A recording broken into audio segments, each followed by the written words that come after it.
A review of the role of the Turkish forces at the Battle of Balaclava. Treated as cowards at the time, and blamed for many of the reverses of the battle, this work re-evaluates the contribution of the Turkish troops and concludes that their stubborn defense of the redoubts along the causeway heights, no less than their often ignored contribution to the Thin Red Line, makes the Turks the true heroes of Balaclava. Reishoff's cavalry attacks over the causeway heights at approximately 9:15. Both branches of the attack happened almost simultaneously. The Ottoman guns from No. 1 Redoubt on Canroberts Hill fired on the Russians at around 6 o'clock. The Battle of Balaclava had begun. Lucan dispatched Captain Charteris to inform Raglan that the redoubts were under attack. Charteris arrived at around 7 o'clock, but those at the British headquarters had already heard the sound of the guns. Lucan himself rode quickly back towards Cadaquoy to confer with Colin Campbell, commander of the Balaclava defences. The two men agreed that this was not another Russian feint, but an attack in force with the intention of taking the British base. Campbell prepared his 93rd Highlanders to meet the enemy, whilst Lucan returned to the cavalry. Leaving the light brigade where it stood, Lucan led the heavy brigade towards the redoubts, hoping his presence might discourage any further Russian advance on Balaclava.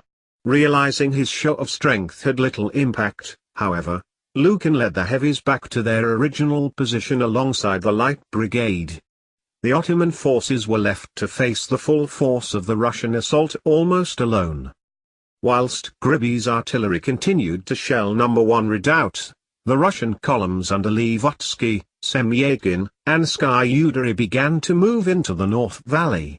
Although the heavy brigade had pulled back, the British did send forward their available artillery to assist the Ottoman forces on the causeway heights. Captain George Maud's troop of horse artillery, I Troop, unlimbered its 4 6-pounder and 2 12-pounder guns between redoubts 2 and 3, whilst Captain Barker's battery, W Battery, of the Royal Artillery, moved out of Balaclava and took its position on Maud's left. However, the artillery duel was a very one-sided affair. The heavier Russian guns, some 18-pounders, particularly No. 4 Battery under Lieutenant Postikov, together with the riflemen of the Ukraine regiment, took their toll on both men and ordnance. Running short of ammunition and taking hits, Maud's troop was forced to retire, their place taken by 2 guns from Barker's battery. Maud himself was severely wounded. As the British artillery fire slackened, Semyakin prepared to storm No. 1 Redoubt, personally leading the assault together with 3 battalions of the Azovsky regiment under Colonel Grudiner. I waved my hat on both sides. Recalled Semyakin, everybody rushed after me and I was protected by the Sternazovs. The Ottoman forces on Canroberts Hill resisted stubbornly. Although the attack had begun at 6 o'clock, it was not until 7:30 when No. 1 Redoubt fell. During that time the 600 Ottoman defenders had suffered from the heavy artillery bombardment. In the ensuing fight in the redoubt and subsequent pursuit by the Cossacks, an estimated 170 Ottomans were killed.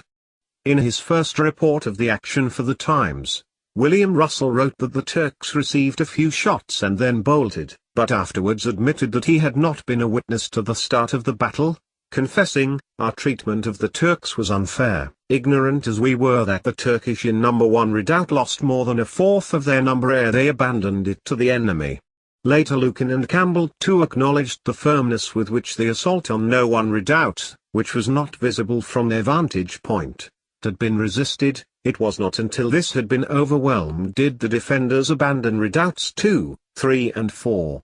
Of the estimated 2,500 Russians who took part in the assault, the Azovsky regiment lost 2 officers and 149 men killed. The remaining redoubts were now in danger of falling into the hands of the oncoming Russians. The battalions of the Ukraine regiment under Colonel Dudnitsky-Lishin attacked redoubts Nos. 2 and 3, whilst the Odessa regiment under Skyudary advanced on redoubt No. 4. The Ottoman forces in these positions, having already watched their compatriots flee the first redoubt and realizing that the British were not coming to their aid, retreated back towards Balaclava, pursued by the Cossacks who had little trouble dispatching any stray or isolated men. The few British NCOs could do nothing but spike the guns, rendering them unusable. The Ottoman forces had gained some time for the Allies. Nevertheless, by 8 o'clock the Russians were occupying Redoubts 1, 2 and 3, and, considering it too close to the enemy, had raised Redoubt No. 4. The role of the Ottoman division during the initial stage of the siege is not clear. Most probably it also took part in the costly French attack. Additionally, thanks to the miscalculation and neglect of Allied quartermasters, it suffered further casualties because of poor diet and lack of provisions. But, its role in the Balaclava battle is well known, albeit not with glory. The Russian main army group attacked the relatively weakly defended Allied security perimeter around Voronezh Ridge.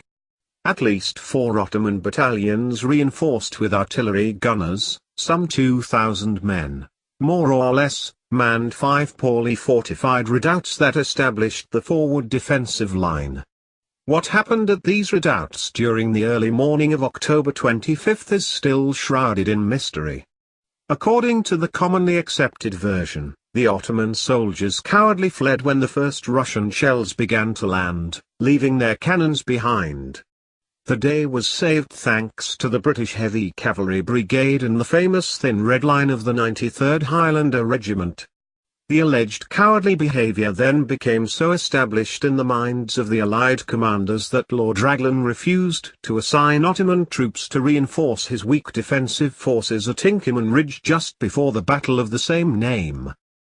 Recent research, however, including battlefield archaeology, provides a completely different story and corresponds to the version of events contained in the modern official Turkish military history. According to these recent findings, the Ottoman battalions in the redoubts, especially the ones in Redoubt 1, defended their positions and stopped the massive Russian assault for more than 2 hours with only their rifles, the British 12-pounder iron cannons located that could not be used without help. Their efforts gained valuable time for the British to react effectively. The battalion in Redoubt 1 was literally annihilated and the others, after suffering heavy casualties, were forced to retreat. They did not flee, because we know that some of them regrouped with the 93rd Highland Regiment and manned the famous Thin Red Line. It is evident that Ottoman soldiers were also heroes at Balaclava. However, because of factors including racial xenophobia, language barriers, and lack of representation at the War Council in Crimea, their valor was tarnished, and they were chosen as scapegoats and blamed for many of the blunders that occurred during the battle.